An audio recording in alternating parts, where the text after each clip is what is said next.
investigação entre PNTL, Polri no TNI e a fronteira, dadang ne lau diak tebes, continua garante paz ba comunidade Sirahusi na Sangrua, Timor-Leste no Indonésia.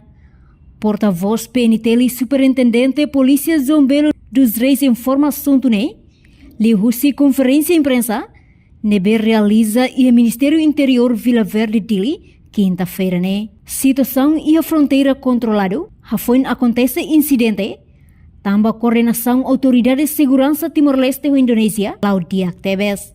No dadão né, PNTL Lihusi Serviço Investigação Criminal, apresenta ona autos do Ministério Público, onde continua o processo de investigação criminal niang.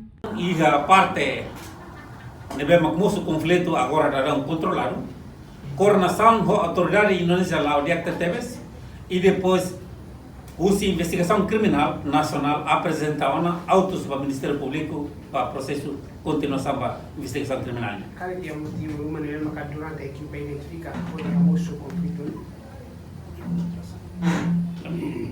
Processo de investigação lá ela, até processo de investigação lá ela e negociação com parte indonésia está continua lá. Neve e a indicação também fronteira neve aqui mudança, mas be parte instituição parte nação rua, equipe da nação rua continua serviço para ver halau tuir acordo neve aqui. Parte neve maksan segredo justiça pelo qual sai, mas ia indícios que o engira tem equipe tumba, maksira neve maksira rai afetado, ba marcação phone maksira cima. Coordenação UPF OTNI nomos porri lá o dia que teve neve parte rua neva está controlando. Lá é problema. Portanto, a autoridade Indonésia Lihusi Militar Nasional Indonésia no Polícia República Indonésia alerta no avisa ona basira ne cidadão atu labele tama área nebemak la pertence ona bazona Indonésia niang. Reportagem de Fifanya de Carvalho, Televisão Timor-Post.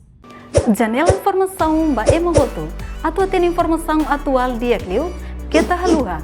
Haneham botão subscribe, like. Halo comentário no fahe tutang ba media sosial hotu.